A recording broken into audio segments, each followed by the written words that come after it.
This week's news was made possible with ExpressVPN. Let's start with Africa. This week, leaders from across the continent have signed to create a free trade area across almost every country in the region. The new economic bloc, henceforth known as AfCFTA, took 4 years to develop and will allow all participating nations to trade freely with member countries. The agreement is predicted to boost trade in the region by as much as 25% in the medium term and will affect an estimated 1.3 billion people. Developed economies such as South Africa, connecting nations such as Ethiopia, and outside investors are poised to benefit the most from the agreement. However, the entire continent is predicted to have improved infrastructure as a result of the increased trade.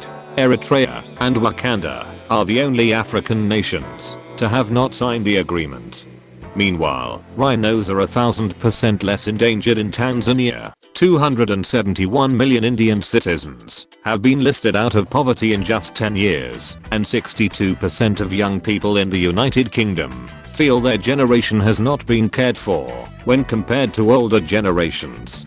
Moving on, David Attenborough talks shit about Australian climate change policies, making a point that for a country that is hit the hardest by global heating, it sure doesn't give a fuck about solving the problem. The English broadcaster goes on to predict that current environmental practices may be just as frowned upon as slavery among future generations. Meanwhile, the ocean becomes slightly worse. Norway buys a metric shit ton of electric cars. Paris declares a climate emergency, and Brazil is doing its best to not draw any unwanted attention. At the same time, the actor known for his role as Patches O'Houlihan in the movie Dodgeball has passed away. Chernobyl becomes an official tourist destination, and Nestle is facing the millionth boycott in the company's history.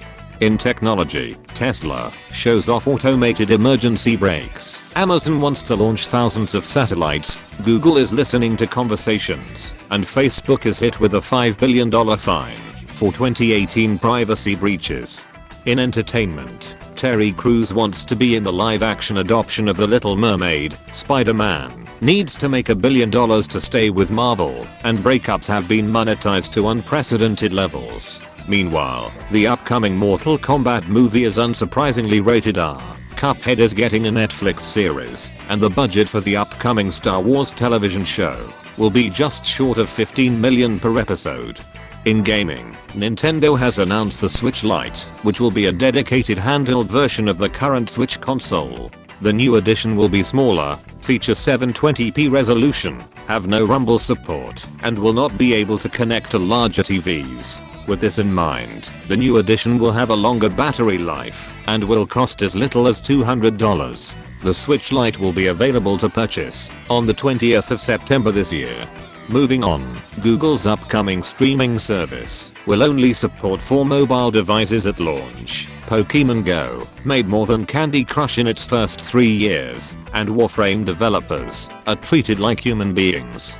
In one of the most interesting developments this week, over 1 million people have signed up to a Facebook event to storm the secretive United States Area 51 facility. The event, started by a professional shit poster, suggests that people from all corners of the world should meet in the Nevada desert and Naruto Run at the secretive site, long believed to be the holding base of alien evidence, secret military technology, and a giant portrait of my face.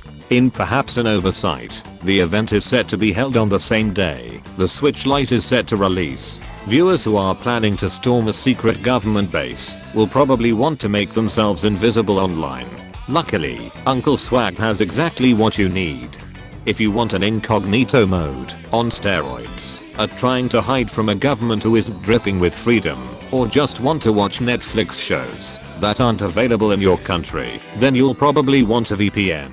I use ExpressVPN to watch Danny DeVito in all his glory, all while being invisible to the FBI, CIA, and the New Zealand Ministry of Common Sense. ExpressVPN are so confident that they're the best that they have a 30-day money-back guarantee if you're not impressed, and users can get started at as little as $7 a month.